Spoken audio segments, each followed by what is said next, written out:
Welcome to my page টুনির মা। সবাই কেমন আছেন? আলহামদুলিল্লাহ, আপনি তো আমি অনেক ভালো আছি। আপনারা কেমন আছেন অবশ্যই কিন্তু কমেন্ট করবেন। তো আমি বটি দিয়ে কাটবো না চাকু দিয়ে কাটবো আম, সেটাই কনফিউশনে পড়ে গেছে। আর প্রথম কাটতে যাই বিপত্তি, সেটা আমার গায়ে পড়ে গেছে। কারণ আমের অভ্যাস, আবার ঠাস টুস এখানে ওখানে পড়ে যাওয়া। তো এইদিকে আম ছিলার অপর দেখবেন যে আপু এত ডাবাই কেন ছিলতেছেন, আম তো সব অর্ধেক ফালাই দিতেছেন। ভাই কিছু করার নাই, আমার চাকুতে ধান নাই। তো এইভাবে আমি আস্তে আস্তে আমগুলো কেটে নিচ্ছি। আম কাটতে চাই আমার পুরো 12টা 13টা 14টা বেজে গেছে। কী অবস্থা দেখেন আমার হাতের অবস্থা, আর আমের অবস্থা তো একবারে ভয়াবহ।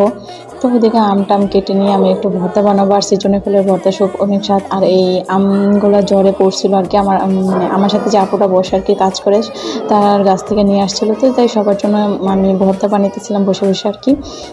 থেকে আম কাটতে যেয়ে আমার বিশ্বাস করেন এরকম পরিস্থিতিতে আমি কখনো পড়ি নাই। কারণ আমি আম ভর্তার মতো সহজে বানাই নাই, তো এগুলো আমার বানানো অভ্যাসও নাই। কিন্তু এই ফার্স্ট টাইম আমের ভর্তা আমি কি বানাইলাম, তো ভালোই লাগলো। তো এইদিকে আমি বাসায় আর কি বানাই, সবাই মিলে বানাই। তো ওখান থেকে আমি শুধু খাইতেই পারি, বিশ্বাস করেন আমার ধারে কোনো কাজ হয় না, কিন্তু আমি চেষ্টা করি কাজ করার জন্য। এদিকে আম মানে কাটার স্টাইলে দেখলেন যে এদিক যাচ্ছে ওদিক যাচ্ছে, আমের দৌড়াদৌড়ির অভ্যাসটা আর কি। আর বিশেষ করে চাকুতে যদি ধার থাকতো তাহলে আমগুলো সত্যিই মনে হয় কথা শুনতো। আর আমগুলো একবারই কথা শুনতেছে না, আমের একটা বদ অভ্যাস। যাক, তারপরও আমগুলো খাইতে কিন্তু অনেক স্বাদ লাগছে। তো আপনারা কে কে এখনও আমের ভর্তা খান নাই তো অবশ্যই কিন্তু জানাবেন। আর যাদের কাছে আম আছে অবশ্যই কিন্তু আমাকে পার্সেল করে পাঠিয়ে দেবেন আমার বাসায়। তো আপনারা জানেনই আমার বাসা কোথায় আর আমি থাকি কোথায়।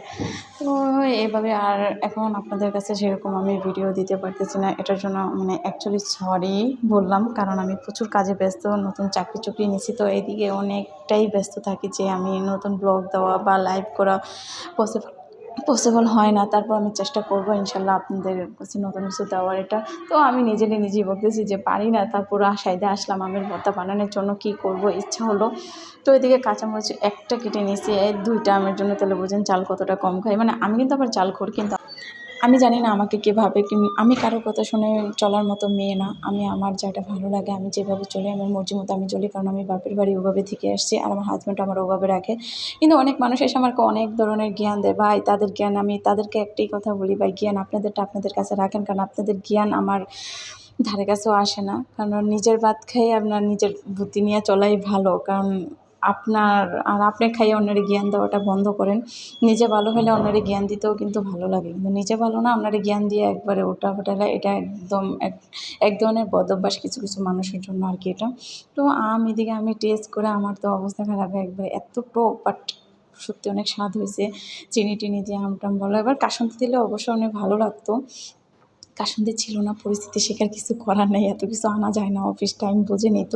তো এদিকে শর্টকাট আমি আমগুলো বানিয়ে দিলাম, সবার জন্য সার্ভ করতেছি, নিজেও খাইতেছি এদিকে। আর আমার খাবার স্টাইলই দেখতেছেন, আম দেখে আর জিভে পানি রাখা যায় না। তো সব সার্ভ করে সে সবাই ভালো